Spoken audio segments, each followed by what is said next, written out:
Kabanata 781. Si Gerald mismo ang nagtataka ng pareho. Mukha itong ilang uri ng salungatan ang nangyayari. Tila maayos ang lahat bago ito. Paano nagwakas ang mga bagay sa ganitong paraan?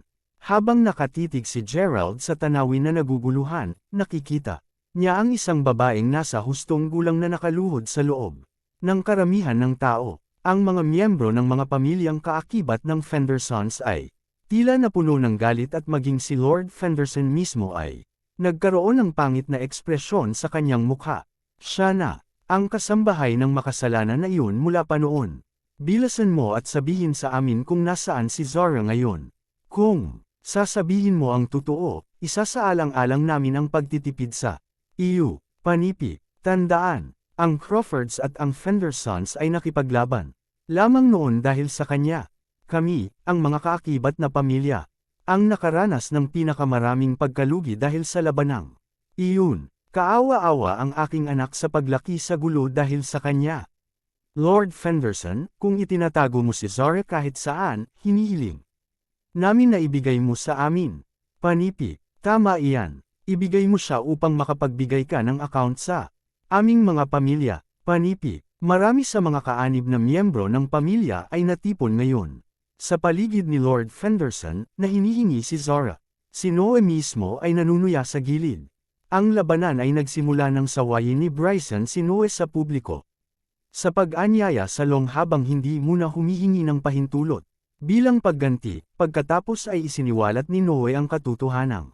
Natagpuan na ng Fendersons ang matandang personal na katulong ni Zara. Natapos na niyang maglaro ng mabuti kasama si Bryson. Ang mga aksyon ni Noe ay nagmula sa katotohanang itinuring niya ang kanyang sarili bilang pinuno ng maraming malalaking pamilya. Sa loob ng maraming taon, maaari ring sabihin ng isa na siya ay halos kasing impluwensyang tulad ng Fendersons. Maliban dito, inilagay din siya ni Bryson sa isang mahirap na sitwasyon nang hanapin siya ni Noe upang humingi ng ilang mga assets habang tinatalakay din ang kasal ng kanyang anak kay Jasmine. Ang kanyang mga hinaing na siya ay nakasalansan hanggang sa puntong ito ay hindi nangangahulugang isang maliit na halaga. Dahil hindi niya nakamit ang kanyang layunin ng payapa, gagamitin niya ang kaganapan sa kanyang kalamangan at palabasin. Ngayon, natuwa siya na dati ay nagpadala siya ng marami sa kanyang mga tauhan upang subaybayan ang bawat galaw na ginawa ng mga Fenderon. Bilang karagdagan sa pagkakaroon ng maraming bilang ng mga impormador mula sa loob ng pamilya, nakakuha siya ng impormasyon tungkol sa lahat ng kanilang ginawa. Ito ang dahilan kung bakit nagawa niyang alamin ang tungkol sa pagkakaroon ng katulong ni Zara na naroon. Si Noe ay mayroong kahit isang trump card sa kamay at personal na niya itong ibinigay kay Bryson ilang araw bago ito. Ngayon na ang lahat ng mga piraso ay nasa lugar na, papayagan na lamang niya ang mga panloob na salungatan na sumabog sa lahat ng kagandahan nito. Si Bryson mismo ay nakasisilaw lamang sa galit sa karamihan na nauna sa kanya. Ang hidwaan na ito ay hindi bago sa kanya. Kung tutuusin, lihim na silang naglalaban ng maraming taon sa ngayon. Habang ang pamilya Fenderson ay malaki pa rin ang laki, ngayon ay katulad ito sa isang mataas na gusali na nawala ang pangunahing suportang haligi. Kahit na ang labas ay mukhang marilag, ang mga sulok nito ay gumuho na sa isang estado ng peligro. Hindi tulad ng hindi nag-iingat si Bryson laban kina Noel at Yael din. Gayunpaman, simpleng ipinapalagay niya na makakaya pa rin niyang makontrol ang parehong ama at anak kahit na sa kanyang pagtanda, upang isipin na pareho silang makakagawa ng paglipat sa kanya sa panahon ng kanyang kaarawan sa kaarawan. Ang naipon na mga hinaing sa pagitan ng parehong partido ay nakagawa ng labis na pagkabalisa para sa kanya. Ngunit narito sina Noe at Yul, sadyang sinisikap na dagdagan ng mga hidwaan sa pagitan nila. Ito ay tulad ng huling oras.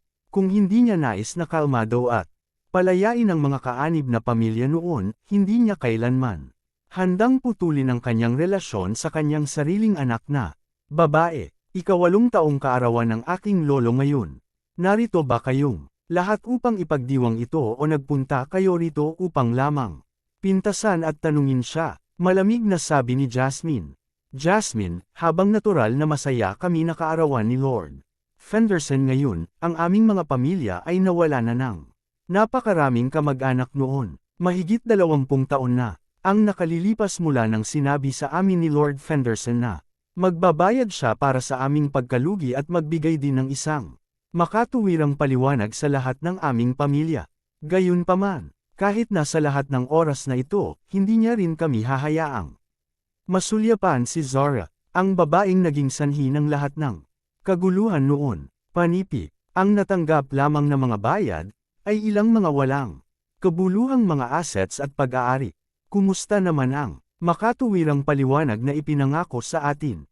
At upang isipin, pagkatapos naming maghintay ng matyaga sa lahat ng oras na ito, tinitirhan talaga ni Lord Fenderson ang katulong na dating ginamit para kay Zora. Kung hindi inilabas ni Skyler ang bagay na ito, hindi namin malalaman ang tungkol dito. Panipi, ang aming mga pamilya ay naiugnay na sa Fenderson sa mga henerasyon. Paano ito magagawa sa amin ni Lord Fenderson? Paano mo rin maaasahan na mapayapa tayo ngayon? Galit na sabi ng isang nasa edad na lalaki. Tama iyan. Sa halip na magpatuloy sa pagdebate sa bagay na ito, sinasabi ko na dapat lang natin hulihin ang kanyang maid at pahirapan hanggang sabihin sa amin kung nasaan si Zora. Panipi, man. Agad siyang kalabasan. Panipi, kaagad na sinabi ang mga salitang iyon, ilang mga tanod na nagtatrabaho para sa mga kaanib na pamilya ang sumugod at hinawakan si Zinnie sa kanyang mga braso. Mapangahas, lahat kayo, alam kong alam na lahat kayo ay nagpapanggap lamang na hanapin siya. Ang iyong pangunahing layunin ay palaging makuha ang iyong mga kamay sa mga assets na pagmamay-ari niya noon. Sabi ni Jasmine, ang tono niya ay nanlamig. Narinig iyon, maraming iba pang mga may kakayahang individual sa loob ng karamihan ng tao ang tumahimik. Hindi mo naman basta-basta masasabi, Jasmine. Gayunpaman, dahil nasabi mo na ito, hindi tama kung hindi ginamit ng mga Skyler ang pagkakataong ito upang makapagpakita ng tamang halimbawa. Tama iyan, habang na-delegate kami ng isang maliit na bahagi ng mga assets na pag-aari ng Zora sa simula, ang mga kahihinat na kailangan naming bayaran para sa malinaw na mas malaki kaysa sa dapat naming matanggap. Nararapat lamang sa atin na humingi ng pantay na pamamahagi ng mga assets. Sagot ni Noe. Ang sinabi niya ay hindi mali dahil si Zora at ang pinakamatandang Panginoon ng pamilyang Fenderson ay ang may hawak at kumokontrol sa karamihan ng mga pag-aari at pag-aari na kabilang sa kanilang pamilya noon. Kabanata 782. Kitang-kita na malinaw na mas may kapangyarihan si Zora kumpara sa ama ni Jasmine noon. Kahit na ang mga pag-aari ni Zora ay dapat na pantay na ibinahagi sa mga kaanib na pamilya ngayon, hindi ito magiging kasing simple ng mga pamilya na nakakakuha ng pantay na pagtapak sa mga Fenderon. Marahil ito ang inilaan ni Noe at Yael na mangyari sa buong panahong ito. Maaari kayong lahat na magpatuloy sa panaginip sa galit na. Sagot ni Jasmine. Tumabi ka muna saglit, Jasmine. Hindi mo kailangang makisali dito, sabi ni Bryson, isang malungkot na ekspresyon sa kanyang mukha. Hindi manggahas na labag sa sinabi ng kanyang lolo, agad siyang tumabi. Personal na sinimulang makipag-ayos si Bryson kay Noe. Habang nangyayari ito, biglang nagsisigaw si Mindy, Jasmine. Dito, nakasimangot, pagkatapos ay lumakad si Jasmine kay Mindy bago napagtanto kung sino pa ang kasama niya. Nagulat siya na naroon si Gerald. Bakit ka nandito? Huwag natin siyang abalahin saglit. Higit sa lahat, ano ang nangyayari sa mundo dito? Sinusubukan ba ng mga kaakibat na pamilya na maghimagsik laban sa amin? Tanong ni Mindy habang dali-dali siyang humawak sa kamay ni Jasmine. Tumango lamang si Jasmine bago sabihin, sinabi na sa akin ni Lolo. Nabantayan ang pamilyang Skyler sa oras na matapos ang kaarawan sa kaarawan. Pagkatapos ng lahat, ang mga Skyler ay nakikipagsabuatan laban sa amin sa loob ng maraming taon ngayon. Tuldok.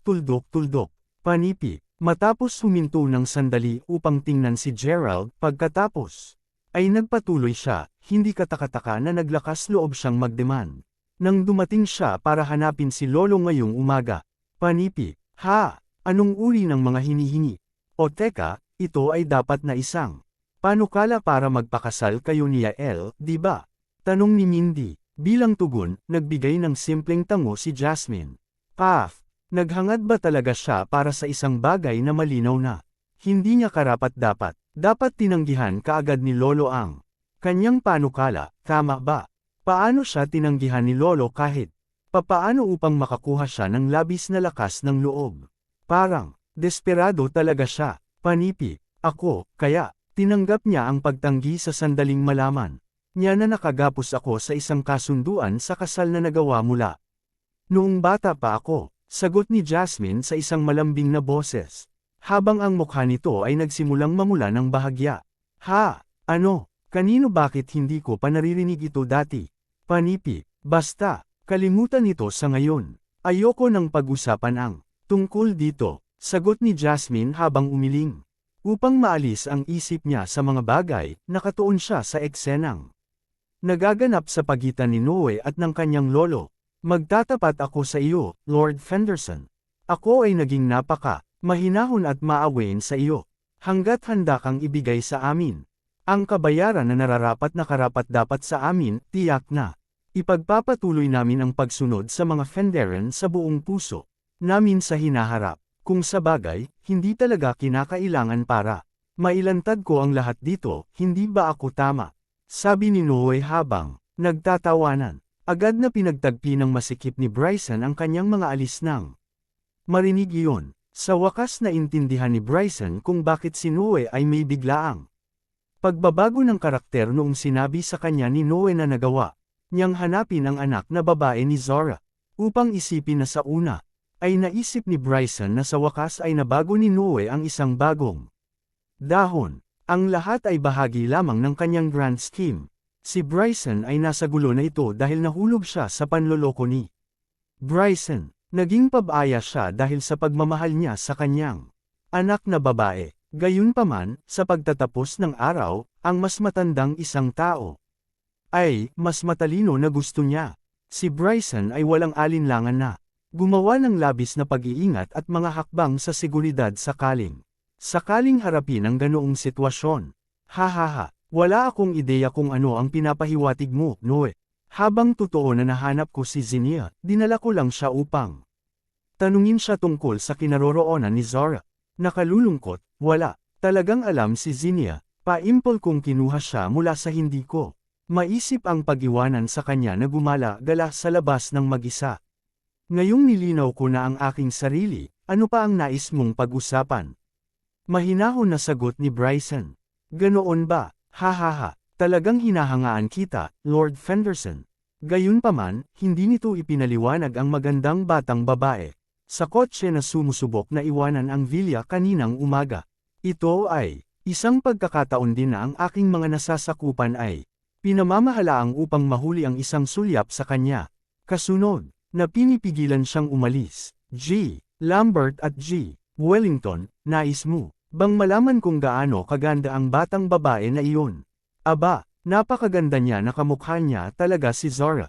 Kung hindi ka naniniwala sa akin, maaari kong mag-utos sa aking mga nasasakupan na dalhin siya sa ngayon.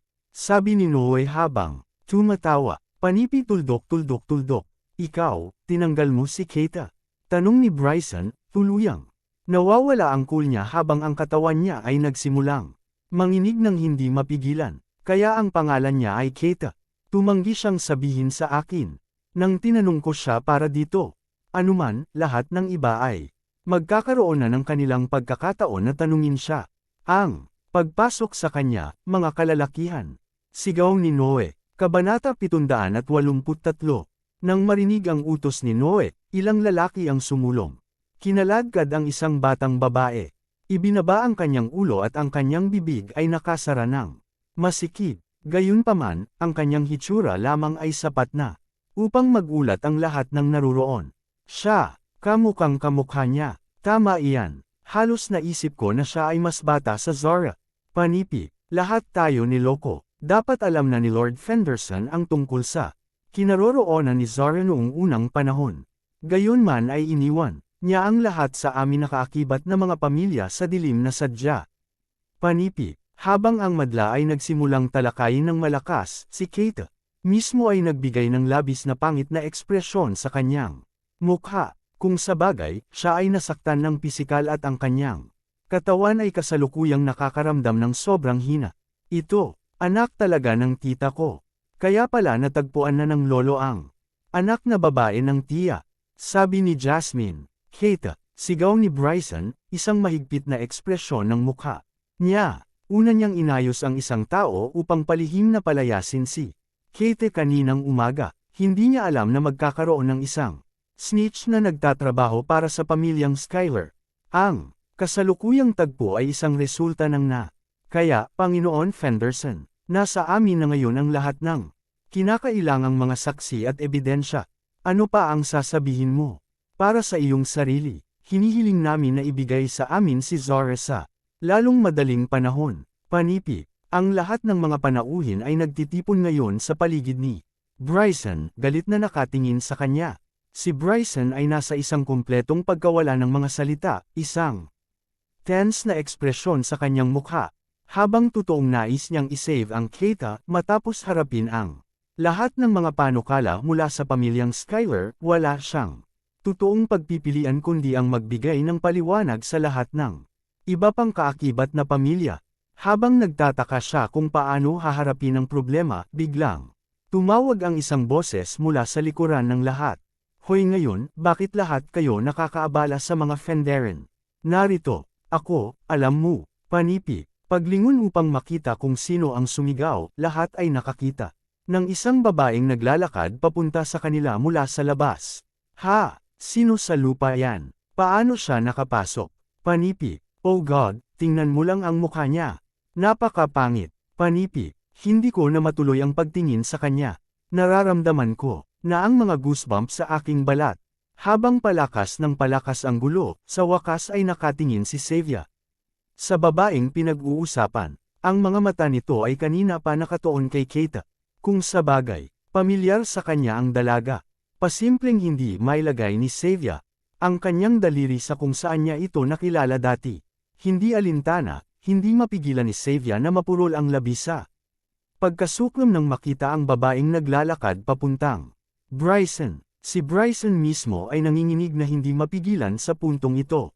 Alam niya kung sino ang taong ito sa pamamagitan lamang ng pakikinig sa boses nito. Ito ay isang tinig na naghihintay siyang marinig ng halos 2 dekada ngayon. Nakatitig lang siya sa hindi makapaniwala ng tuluyan na siyang tumayo sa kanya. Siya ba talaga ito? Ang kanyang anak na babae na dating ang pinaka nakakaakit na babae sa bansa. Ikaw ba talaga yun, Zora? Tanong ni Bryson, nanginginig ang mga kamay. Narinig ang kanyang pahayag, kapwa si second at third ang nakatitig kay Zora na may pagtataka. Gayunpaman, mabilis nilang tinanggal ang kanilang pagkabigla sa sandaling ito habang sila ay nagmamadali upang suportahan si Bryson. Mahusay na 20 taon na ito, Ama. Bumalik ako sa wakas, sabi ni Zora nang magsimulang tumulo ang luha sa pisngi. Ate, tinanong ang pangalawa at pangatlo ng sabay-sabay.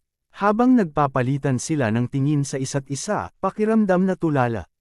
Sa parehong oras, si Noe at ang iba pa ay pawang humihinga ng malalim. Kaya talaga siya si Zora, ang pinakamatandang ginang ng pamilya Fenderson. Hindi nakakagulat na hindi nila siya makita, kahit na lumipas ang maraming taon, upang isipin na ang dating napakarilag at magandang Zora na nagtamo ng paghanga ng napakaraming tao noon ay mababawasan sa isang pangit na estado. Panipi, sakto, kahit na mabangga natin siya sa kalye, hindi natin siya makilala. Panipi, habang patuloy na nagkomento ang lahat sa sitwasyon, tumakbo si Zinnia papunta kay Zora bago sabihin, bakit mo pinakita ang iyong sarili, Miss? Kailangan ko upang makatipid ng Kate. Tita Zinnia, dulot ko ng labis na pinsala at kalungkutan sa loob ng maraming taon ngayon. Sana patawarin mo ako, sabi ni Zora habang nakahawak sa mga kamay ni Kate. Matapos marinig ang lahat ng iyon, naunawaan na rin ni Kate ang lahat. Kabanata 784.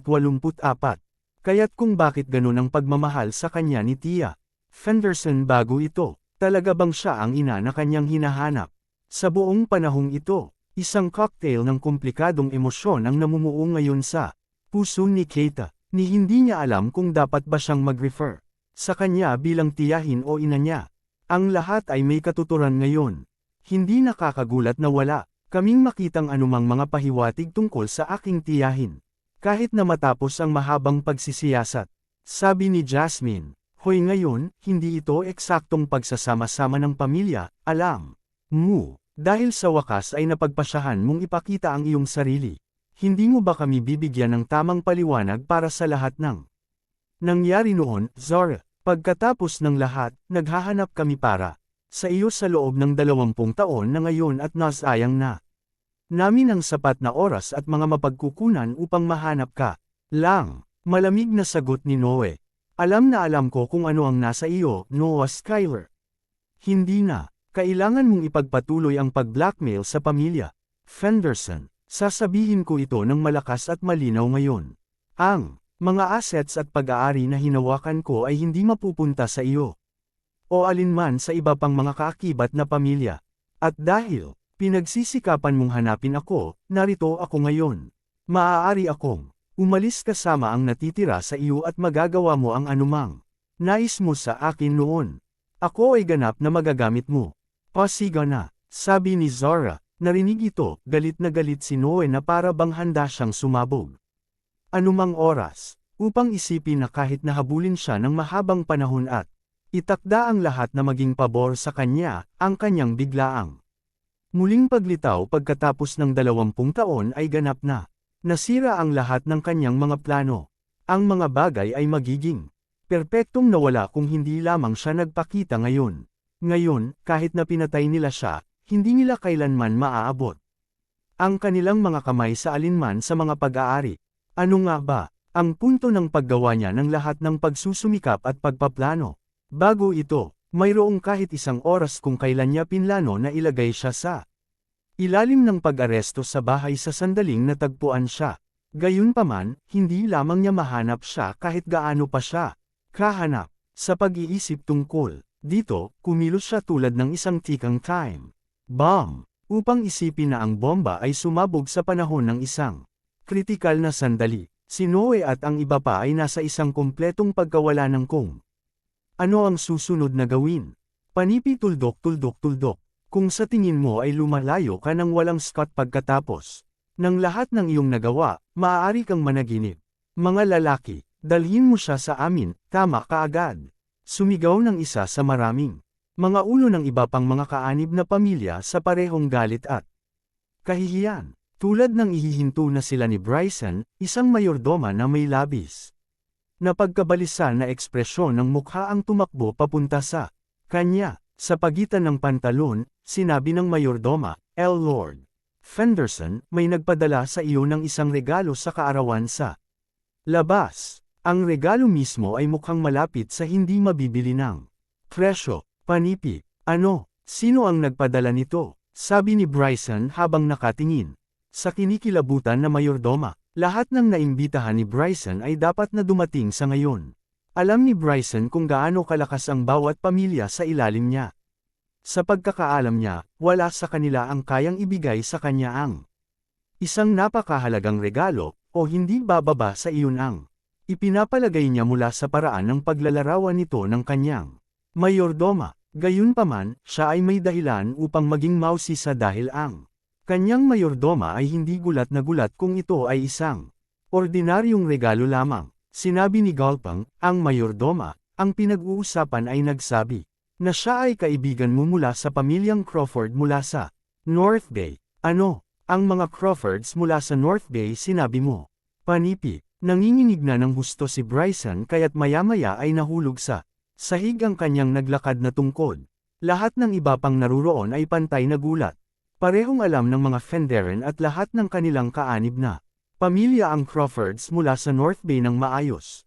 Pagkatapos ng lahat, hindi lamang ang mga Crawfords na naninirahan doon ay lubos na maimpluwensyang at makapangyarihan, sila rin ang nagdulot ng takot sa mga Fenderan sa mga dekada. Sa madaling salita, sila ay isang nakakatakot na pamilya. Ang bawat tao roon ay likas na may kamalayan sa mga hinaing sa pagitan ng Crawfords at ng Fendersons. Mismong si Jasmine mismo ang mabilis na lumapit sa tagiliran ng kanyang lolo. Ang Crawfords ay ang naging sanhi ng pagkamatay ng kanyang mga magulang. Sa wakas ay makikita niya kung sino ang mahiwagang kaaway. Si Noe, sa kabilang banda, ay namamatay ng mapotla. Sigurado, siya ngayon na talagang sinubukan niyang pukawin ang gulo sa maling oras. Ngayon na pati ang mga Crawfords ay narito na, wala na siyang sinabi na mahalaga na. Pagkatapos ng lahat, habang ang lahat sa kanila ay karaniwang idedeklara na ang Crawfords ay kanilang kaaway, karamihan sa kanila ay sinabi lamang ito alang-alang dito. Sino sa kanila ang talagang magkakaroon ng katapangan o kahit na lakas ng loob na umakyat laban sa Crawfords? Kahit na totoo na ang Crawfords ay ang sanhi na nawala sa kanila. Ang marami sa kanilang mga kamag-anak at miyembro ng pamilya. Noon, si Noe at ang iba pang mga kaakibat na ulo ay hindi kailanman maglakas loob na sabihin kahit isang salita kahit sa isang malakas na pamilya. Samantala, si Gerald mismo ay nakaramdam ng tulala habang nagpatuloy sa panunood ng eksena mula sa mga gilid. May pupunta sa kanyang pamilya. Bagamat totoong naialam niya sa kanyang mga nasasakupan ang lokasyon ng mansyon ng pamilyang Fenderson, hindi niya talaga inaasahan para sa alinman sa kanila na magpakita dito, lalo na hindi sa ilalim ng pagkukunwari ng Crawfords mula sa North Bay. Kung hindi sila ang mga ito, sino ito? Habang patuloy na lumalaki ang kuryosidad ni Gerald, sinabi ng mayordoma, sa totoo lang, ang pinag-uusapan ay ang batang Panginoon ng Crawfords na mula sa North Bay, si G. Crawford mismo. Panipi, Kabanata 785. Ano, ang batang Panginoon, si G. Crawford. Panipi, lahat ay nagpapalitan ng tingin sa bawat isa sa pagtataka. Hindi ko pa alam na ang pamilyang Crawford ay may isang batang Panginoon. Nakalimutan mo ba na ang batang Panginoon ng pamilya Crawford ay pinalaki sa mga ordinaryong tao? Ginawa nitong malapit sa imposible para sa sinuman na makakuha ng anumang impormasyon tungkol sa kanya, ni hindi alam ng mga Fenderan ang tungkol sa kanya, kahit na pagkatapos ng labis na pagsisiyasat sa bagay na ito. Noon, panipi, upang isipin na ang batang Panginoon ng Crawford ay bumalik na sa kanyang pamilya, aba, dumating pa rin siya sa lahat ng paraan dito upang hanapin lamang ang mga Fenderan. Napakalakas at kahanga-hanga, hindi malalayo ang masasabi na marahil ay maihahambing siya kay Dylan noong araw. Panipi, habang ang mga tao sa karamihan ng tao ay nagpatuloy na pagtalakay sa kanilang mga sarili, si Jasmine mismo ay humihinga ng medyo galit. Kasalukuyan siyang nakaharap sa lahat ng uri ng hindi maipaliwanag na damdamin. Matapos maipahayag ang pagdating ni G. Crawford, wala sa mga kaakibat na pamilya ang naglakas loob na magpatuloy na magdulot ng isang eksena, at pareho ang nangyari para sa kinatawan ng Long pamilya. Yael, ano ang gusto ng Mr. Crawford ng North Bay? Tanong ni Savia, parang nakakatakot. Dumalo siya sa piging ng kaarawan bilang pangalawang batang may bahay ng Long pamilya at matapos makita ang takot na mukha ni Lord Fenderson matapos maabisuhan tungkol sa pagdating ni G. Crawford, nararamdaman niya ngayon ang pantay na takot. Pagkatapos ng lahat, ang simpleng pagbanggit lamang ng pangalan na Miss Crawford, pinaalalahanan si Savia ng isang tiyak na isang tao. Sa gayon, ang pamilyang Crawford na mula sa North Bay ay napakalakas at lihim. Narinig ko na kahit ang kanilang pinakamahina na kaakibat na pamilya ay halos kasing lakas ng mga Fenderan. Kaming mga menor de edad na pamilyang kaakibat ay hindi maaaring mangarap na ihambing sa kanila. Sagot ni Yael, isang natatakot na ekspresyon ng mukha niya. Mayroon bang gayong makapangyarihang pamilya na mayroon sa mundong ito? Habang si Savia ay ikinasal sa isang mayaman at maimpluwensyang pamilya, at nakakuha na siya ng maraming kaalaman at nakita ang karamihan sa mundo sa ngayon, ang pagdinig sa paliwanag ni Yael ay nakakagulat pa rin sa kanya. Siyempre, sigurado akong alam mo na ang Fendersons ay nakikipaglaban sa mga Crawford sa loob ng maraming taon ngayon. Gayunpaman, wala lamang silang paraan upang talunin ang mga Crawfords talaga. Iyon ang dahilan kung bakit ang mga Fenderan ay nanirahan sa lihim. Sinusubukan nilang manatiling nakatago mula sa mga mata ng pamilya Crawford upang sa paglaon ay mailunsad nila ang isang pag-atake laban sa kanila. Panipi, masayang masaya, tiyak din dahil dito, na maraming mga panloob na paghihiwalay sa pagitan ng pamilya Fenderson hanggang ngayon.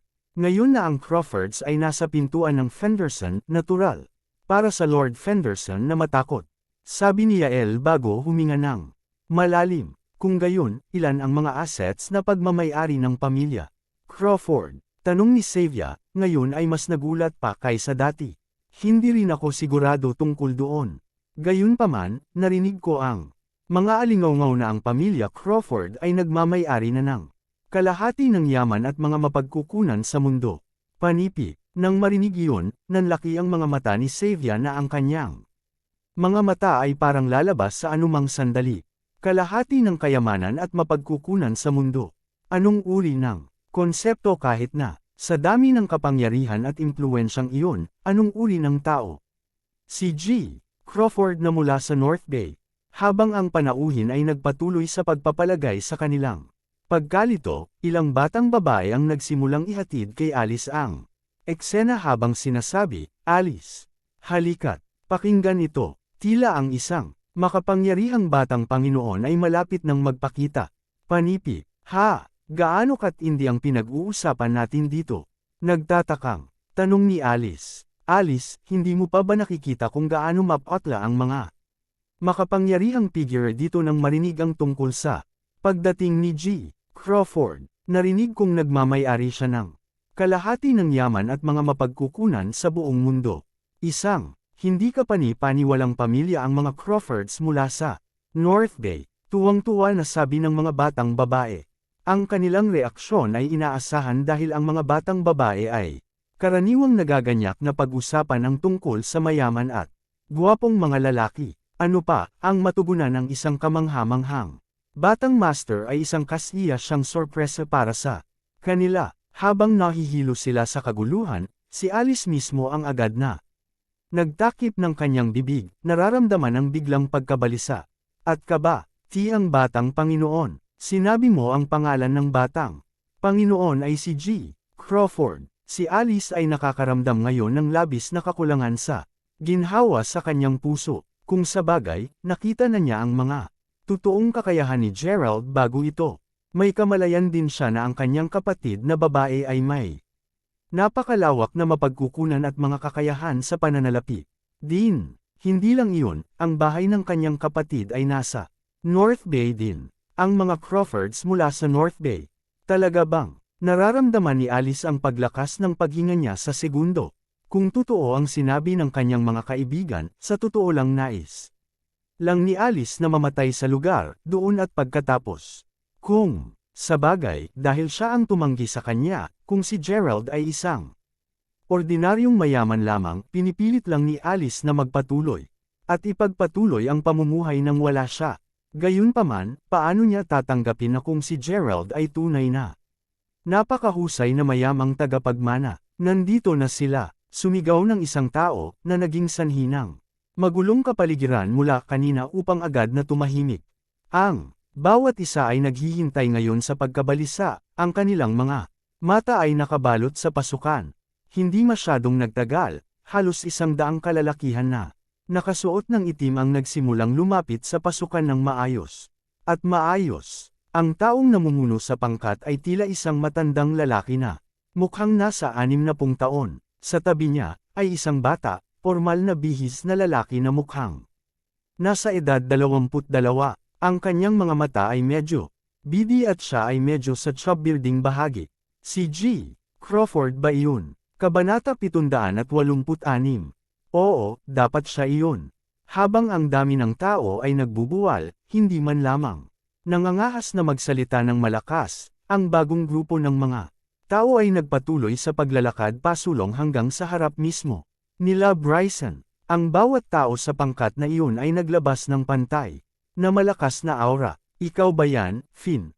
Tanong ni Bryson habang nakangiti ito sa matanda. Oo nga, Lord Fenderson.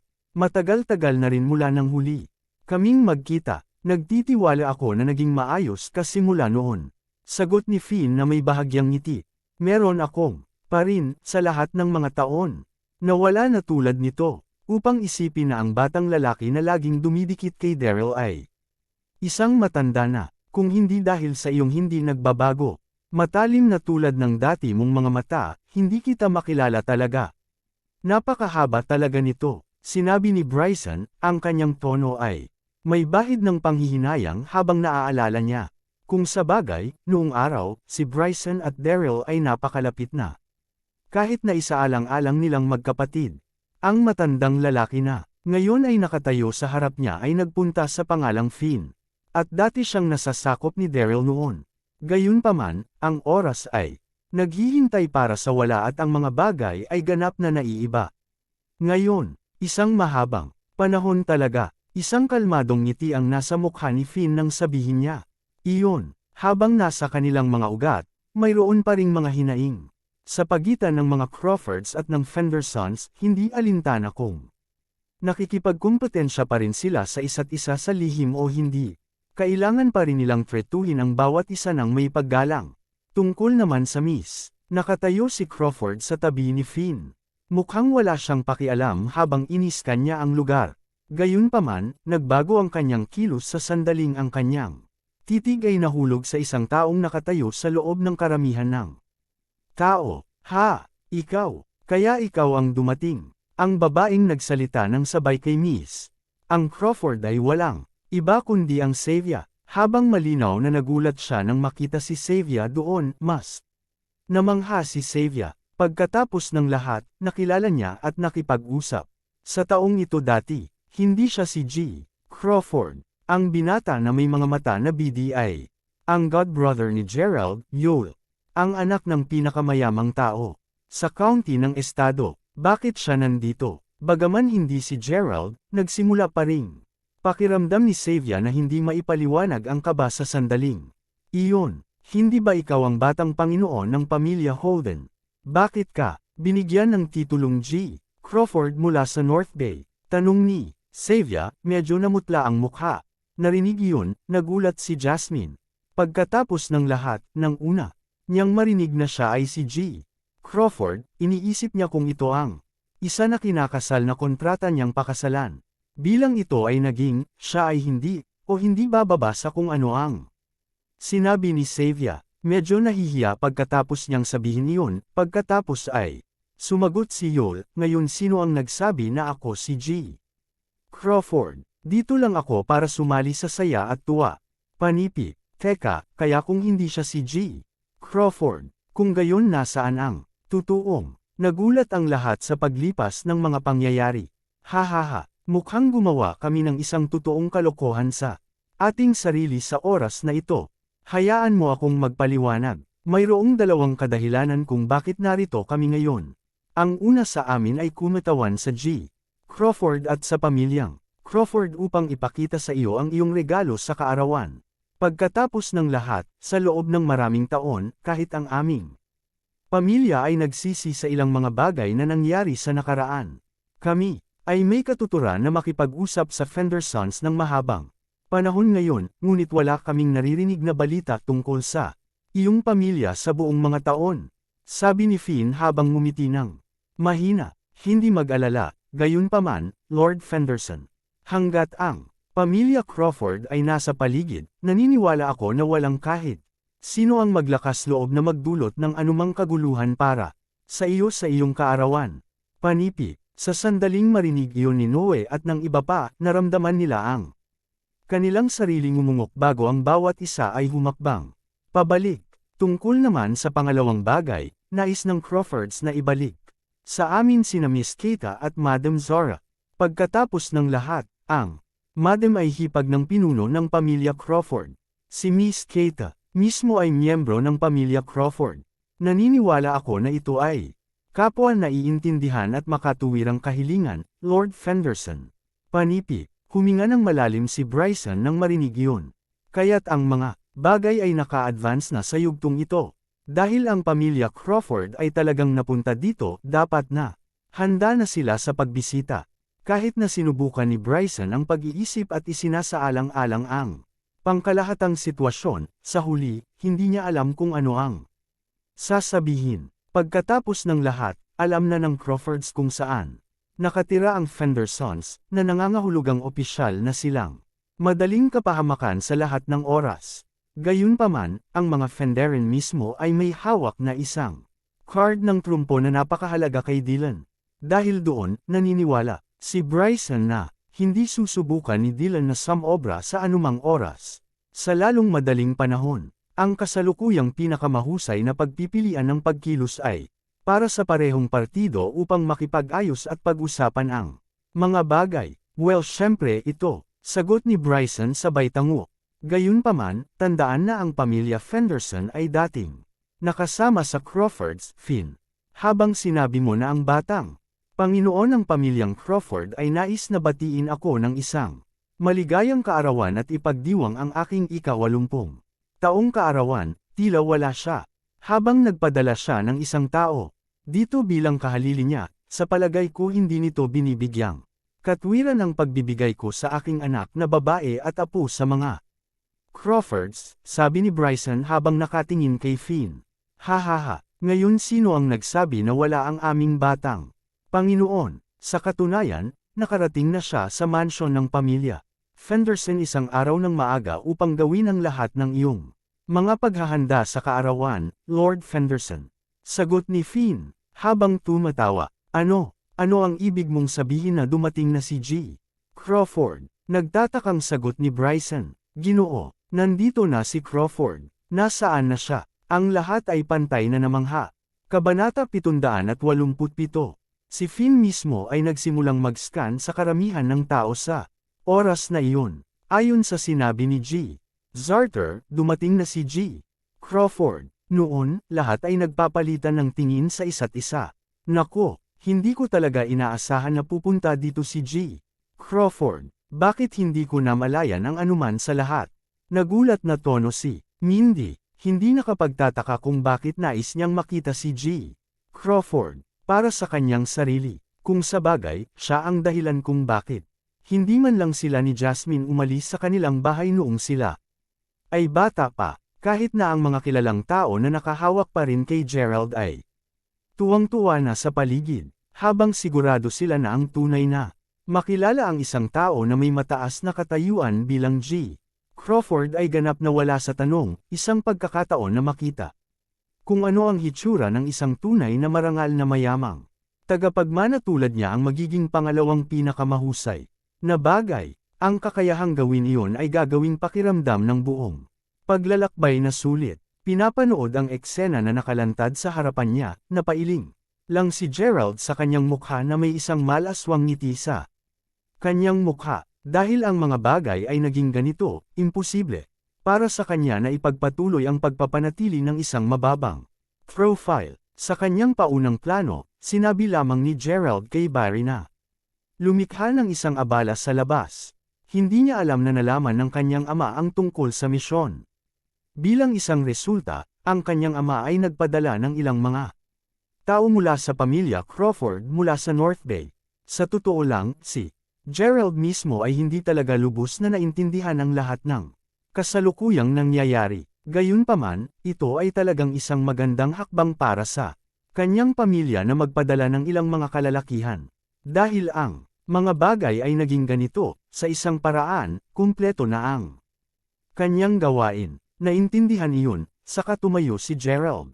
Ano ang ginagawa mo, Gerald? Tanong ni Mindy. Kahit na ang mga babaeng kilalang tao ay tila nagulat. Tumatawag sila para kay G. Crawford. Bakit ikaw ang tumatayo? Panipi. Hahaha. Para sa mga hindi nakakilala ng mas mabuti, dapat na naiisip nila na siya talaga ang Mr. Crawford. Kinutya ang mga kilalang tao habang pinagtatawanan sila. Lahat ng iba pa na lumingon sa kanya ay nagulat sa kanyang kilos. G. Gerald. Sigaw ni Alice na tahimik na nakatayo sa gilid sa buong oras na ito. Kinuha lamang ang isang sulyap para makilala siya, at humihinga siya ngayon ng mabigat. To think na nandito talaga si Gerald. Bukod dito, batay sa kasalukuyang sitwasyon, tila nakarating siya kasama ang kanyang koponan. Kaya't, ang taong nagdala sa kanyang kama at tinulungan siyang magpalitan ng damit pantulog. Talaga bang lahat siya? Bumagsak sa kanya ang panghihinayang at kahihiyan ng maalala niya ang malabo na memorya nang makita siya kagabi. Ang lahat ng mga uri ng emosyon ay umiikot sa puso ni Alice sa sandaling iyon. Siya ba talaga ang may pananagutan sa paglagay sa kama kagabi? 2. Think na tinanggihan niya ang ganoong tao dati.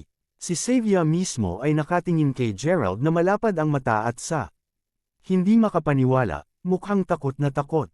Ito ay halos tulad ng kung palaging si Gerald ay matagal sa paligid niya. Nakarating siya hanggang sa lalawigan ng Salford upang lumahok sa kaganapang ito, upang sa wakas ay makapagningning at magpakita ng kaunti. Hindi talaga niya inaasahan na makabangga ulit dito si Gerald. Sa huli, si Xavier ang taong pinakatakot na makita siya rito. Pagkatapos ng lahat, batay sa naunang sinabi ni Finn, nangangahulugan ba ito na siya talaga si G. Crawford na mula sa North Bay? Kung iyon ang kaso, kung gayon ang Long pamilya ay tiyak na hindi na makalapit sa paghahambing sa kanilang sarili sa kanya. Bukod sa takot, nararamdaman din ni Xavier na hindi komportable sa biglaang pagtaas ng Gerald sa parehong kapanahunan at katatagan sa isang maikling panahon. Gerald, ikaw, sabi ni Jasmine habang pinapanood ang paglalakad ni Gerald papunta sa kanyang lolo. Labis siyang nagulat sa biglaang paghahayag na ang kanyang buong mukha ay ngayon ay isang pulang-pula. Siya ba si G. Crawford na dapat niyang pakasalan? Kahit si Zara ay nagulat din. Sa una ay ipinapalagay niya na si Gerald ay isa lamang sa mga inapo ng pamilyang Crawford. Hindi niya nahulaan na ang ama ni Gerald ay si Dylan Crawford. Pagbati, G. Crawford, nakangiting sabi ni Finn habang nakatingin sa batang Panginoon habang inaalala ang oras kung kailan niya unang nadala ang isang mas bata na si Gerald sa kanyang mga braso. Hindi lamang nagtatrabaho si Finn bilang personal na driver ni Dylan, siya rin ang naging namamahala sa edukasyon sa kahirapan at pag-aalaga ni Gerald. Kaya't kahit na bihirang-bihira ni Finn na direktang makipag-ugnay kay Gerald, alam niya ng maayos ang ugali at pag-uugali ni Gerald. Si Gerald ay kapwa isang matatag at matanda na binata na medyo introverted din, tulad ng Ginoo Crawford. Panipi, Kabanata 788. Ang sabay na sigaw ay nagmula sa mga taong nakatayo sa likuran ni Finn. Tumango si Gerald bago sinabi, hindi ko talaga inaasahan na pupunta ka rito, Tio Finn. Nag-aalala lang si Master sa sitwasyon mo. Dahil natatakot siyang hindi mo magawa ang problema ng mag-isa, pinapunta niya ako rito upang tulungan ka. Sagot ni Finn. Hey, dito lang ako kasi na-miss talaga kita kuya. Nakangiting sabi ni Yol. Sa puntong ito, ang mga bibig ng bawat isa ay nakasabit ng maluwang, lalo na ang mga kilalang tao mula dati. Ay imposible. Ito ay ganap na imposible. Ungol ni Xavier habang patuloy sa pag-iling sa sobrang gulat. Upang isipin na sa loob ng isang panahon, sa wakas ay nagawa niyang makabawi mula sa kanyang pagkabigla nang malaman na ang tunay na pagkatao ni Gerald ay si G. Crawford ng Mayberry. Ang kanyang pagsali sa Long pamilya ay pinayagan ng kanyang unang lungkot at nasakta ng damdamin na dahan daw ang mawala mula nang alam na siya ay hindi bababa sa katumbas ng Gerald sa puntong iyon ng oras. Alam na pinapayagan siyang mapanatili ang isang mas matatag na estado ng pag-iisip. Gayunpaman, ngayon na napagtanto niya na siya talaga si G. Crawford mula sa North Bay sa laman, alam niya na ang pagiging sa Long pamilya ay ganap na walang silbi. Kung tutuusin, siya ay isang tagapagmana ng buong mundo. Walang paraan na kailanman siya ay may kumpara sa kanya. Si Xavier ay tunay na nagdusa ng isang napakalaking suntok sa kanyang kakuhan sa oras na ito. Si Lolo Fenderson, sa ngalan ng mga Crawfords mula sa North Bay. Nais kong ipakita sa iyo ngayon ang aming regalo. Katanggap-tanggap ba iyon? Tanong ni Gerald habang nakangiti. Huminga ng malalim, saka tumango ng bahagya si Bryson.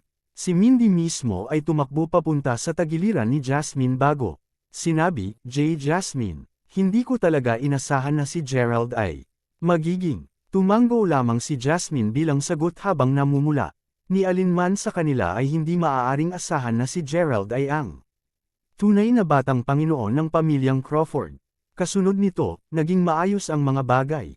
Ang nagawa lamang ni Bryson ay subukang makipag-ayos sa mga Crawfords dahil ang kanilang bahay ay sa wakas ay nalantad. Natural, nagkamit ng karapatan si Gerald na ilayo sa kanya sina Zora at Keita. Kapag natapos ang kaarawan sa kaarawan, nagsimulang umalis si Gerald kasama ang kanyang koponan. Si Alice mismo ay nakakaranas pa rin ng mga komplikadong emosyon kaya't nanatili siya, hindi alam kung paano ay proseso ang lahat ng mga nangyari. Si Xavier naman, tila labis na ayaw na iwan na lang ito. Galit na habol sa kanya, pagkatapos ay tumawag siya, Gerald. Bago pa man siya makaabot sa kanya ay may isang bodyguard na humakbang sa harapan niya. Ano ito? Tanong ni Gerald, isang malaswang ngiti sa labi. Ano ang nangyayari dito? Ikaw ang batang Panginoon ng Crawfords mula sa North Bay sa buong oras na ito. Paano posible kahit na panipi? Habang siya lang ang humabol kay Gerald, nagawa pa rin niyang mapanatili ang isang kalmadong harapan. Pagkatapos ng lahat, nagawa niya ang mga bagay sa likuran ng Long pamilya dati. Alam na alam din niya na kung papayagan niyang umalis si Gerald. Nang ganoon ngayon, hindi na niya ito makikipagtulungan sa natitirang buhay niya. Naalala ni Xavier ang mga araw na dating nakikipag-date siya kay Gerald, ang kilalang mahirap sa unibersidad. Ngunit pagkatapos ng kaunting sandali, bigla siyang yumaman. Tila ba siya ang boss ng Mayberry Organization? Kahit na labis na siyang nagulat noon, tumanggi si Gerald na sagutin ang anuman sa kanyang mga katanungan, upang isipin na nagkaroon pa siya ng katapangan na ipalagay na sa wakas ay nakasama niya si Gerald pagkatapos makapasok sa Long pamilya. Ang Longs ay wala. Pagkatapos ng lahat, si Gerald ay isa sa pinakamayamang tagapagmana sa buong planeta. Isang nangungunang mayaman na tagapagmana, ni hindi niya maintindihan kung anong uri ng kapangyarihan at impluwensya ang mayroon siya. Si Gerald mismo ang nakakaalam ng isang katotohanan na hindi siya iiwan ni Xavier hanggang sa binigyan niya siya ng isang tiyak na sagot. Sa oras na ito, ngumiti siya ng mapait habang nagsisimulang magpaliwanag. Upang sabihin sa iyo ang totoo, kahit ako ay nabigla sa simula. Naaalala ko ang labis kong kalungkutan sa gabing iyon ngunit sa sandaling nakarating ako sa bahay, biglang ilipat sa akin ng aking kapatid ang $1,500,000 na USD sa akin bilang bulsa. Napakagulat kong pagkabalik noon. Nasa gabing iyon nang ibunyag sa akin ng aking kapatid na sadya akong lumaki sa kahirapan. Ang dami pang ipinaliwanag sa kanya ni Gerald, mas lalong nanlaki ang mga mata sa gulat. Ang lahat ay may katuturan ngayon. Well, tungkol doon. Ngayong alam mo na ang buong kwento, oras na nang pag-alis ko, sabi ni Gerald na bahagyang tumango bago tumalikod. Hindi, Gerald, teka, sigaw ni Xavier na sobrang balisa. Kabanata 789. Bakit hindi na tayo mag-make up ngayon, Gerald? Handa pa nga, akong maging concubine mo. Panipi, patawarin mo ako, sagot ni Gerald habang nakatitig kay Xavier na hindi makapaniwala. Panipi tuldok. Ano, ang sinasabi ko pa. Dahil sa kanyang pagkabalisa, sa kanyang gulat, hindi niya sinasadyang napalabas ang totoong nararamdaman niya. Ito ay lampas sa mahirap at nakakahiya para sa kanya.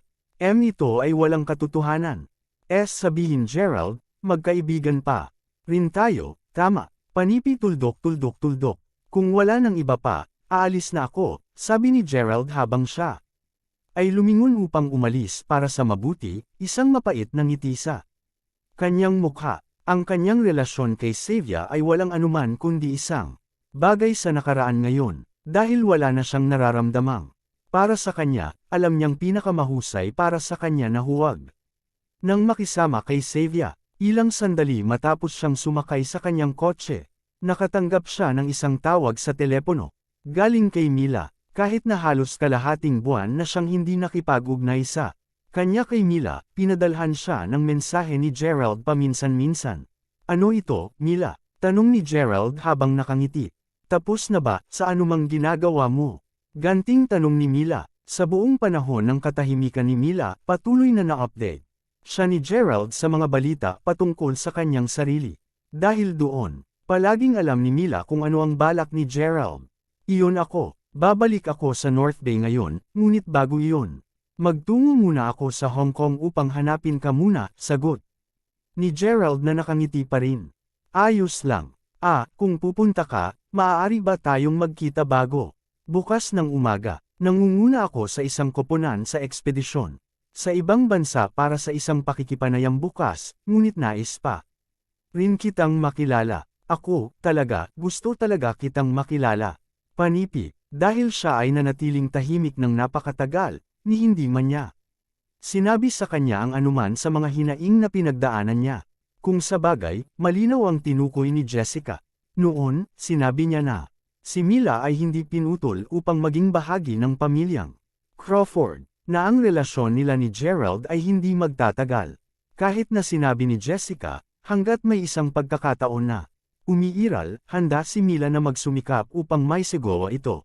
Siya ay naglalagay ng labis na pagsisikap sa kanyang trabaho sa buong panahon ng kanyang katahimikan.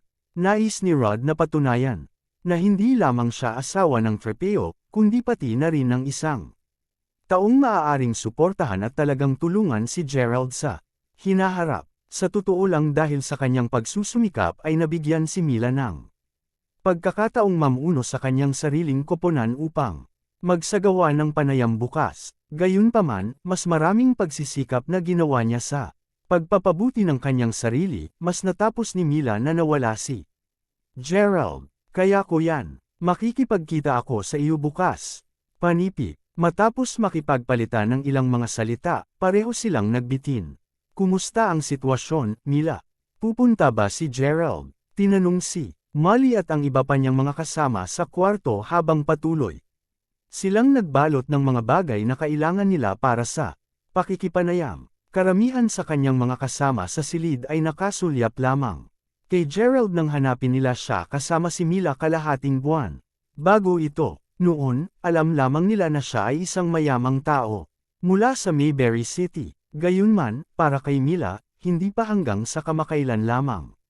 Nang malaman niya na ang kanyang kayamanan ay talagang pandaigdigang klase, ang pagkakaiba-iba ng kapangyarihan at kayamanan na mayroon siya sa kanya ay napakahusay kumpara sa kung ano ang una niyang naisip sa kanya na maaari rin siyang maging isang ganap na kakaibang tao. Si Molly at ang iba pa ay hindi nakuha ang pagkakataong makilala si Gerald noon, at lahat sila ay lubos na sabik na makilala siya ulit. Bilang pangunahing reporter para sa panayam sa ibang bansa sa oras na ito, binigyan si Mila ng karapatang magdala ng dalawang katulong kasama niya. Ang dalawang pinili niya ay sina Molly at Wanda, kahit na si Wanda ay parehong nagalit at naiinggit kay Mila sa maraming mga okasyon, mula pa noong ang insidente sa festival ng telebisyon, siya at si Mila ay lumago na magkaroon ng isang magandang relasyon. Sinabi niya na darating siya. Sagot ni Mila habang ngumiti ng matamis. Wow! Masarap pakinggan iyan. Dahil personal siyang darating. Naiisip ko lang ang eksenang maglalaro. Darating din ang mga kasintahan namin upang makita kami. Sa palagay mo magagamit mo ang pagkakataong iyon upang ipakilala siya sa kanila, Mila? Panipi. Nakangiting tanong ni Molly. Siyempre. Habang ang tatlong batang babae ay patuloy na nakikipag-chat na masaya sa kanilang sarili, isang biglaang katok ang narinig sa pintuan. Sa oras na buksan ang pintuan ng silid, nakita ng mga batang babae na si Narisa iyon. Nakita ko ang ilang mga express delivery package para sa iyo sa ibaba, kaya't dinala ko sila. Sabi ni Narisa habang inaabot ang tatlong maliliit na package sa kanila. Tagumpay. Salamat, hulaan ko. Sagot ni Wanda na may malamig. Napangot siya. Kung tutusin, lahat ay galit pa rin sa kanya sa pagtabi kay Holly. Upang may ayos si Mila noon. Naturally, pagkatapos marinig ang kanyang bahagi ng kwento, si Mila mismo ay hindi humawak laban sa kanya. Kabanata 790. Salamat, Narisa. Maaari mong ibigay ang mga ito sa akin. Sagot ni Mila habang kinukuha ang mga parcel sa kanya. At salamat sa pagbibigay sa akin ng pagkakataong lumabas sa telebisyon para sa isang palabas. Maraming salamat. Walang anuman. Lahat tayo ay mabubuting kaibigan pagkatapos ng lahat. Alinmang paraan, sa palagay ko dapat nating buksan ang mga pakete ngayon at tingnan kung ano ang nakuha natin.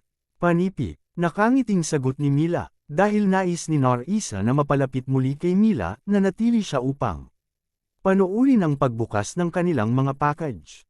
Kasama siya, mayroon na ngayong 4 na tao sa kanilang dormitory. Mayroong isang parsela para sa bawat isa sa atin. Hindi kaya, lahat ng aming kasintahan ay nagpadala sa amin ng mga regalo ng sabay-sabay. Bagaman malamang na hindi ito maaaring mangyari, biro ni Molly. Ang hula ko ay mula sila sa koponan ng ekspedisyon sa ibang bansa. Ang 3 sa amin, pagkatapos ng lahat, ay nakakangganyo para sa koponan ng ekspedisyon. Panipi, marahil ito ay mula sa kanila. Sa pamamagitan nito, nagsimula silang 3 sa pagbubukas ng kani-kanilang mga parsela. Pendant. Mukha itong medyo kakaiba, hindi ba? Sabi ni Molly habang hawak-hawak ang pendant sa kanyang kamay. Ang isang simbolo na kahawig ng araw ay nakaukit dito, at mula sa isang anggulo, mukhang isang nasusunog na fireball. Gaano katindi ang pangkat ng expedition? Bakit pa nila kami pinapadalhan ng mga ganitong pendants? Tanong ni Wanda, isang tuliro na ekspresyon ng mukha nito. Gayun din, hindi ba pinaparamdam sa iyo ng mga pendants na medyo hindi komportable? Dagdag ni Wanda. Hindi ko alam ang tungkol sa hindi komportable ngunit talagang kakaiba ang hitsura nito. Sagot ni Mila na tila nagulat din. Aba, huwag na lang nating pansinin ang mga pendants sa ngayon. Sa halip, imungkahi ko na lumabas kami at magsaya sa masarap na pagkain ngayong gabi. Ipinapakita namin ang aming mga talento. Bukas, pagkatapos ng lahat, libre ko. Natatawang sabi ni Molly. Mukhang maganda. Oh, bakit hindi ka sumali sa amin, Norisa? Sabay tayo. Iniaya ni Mila.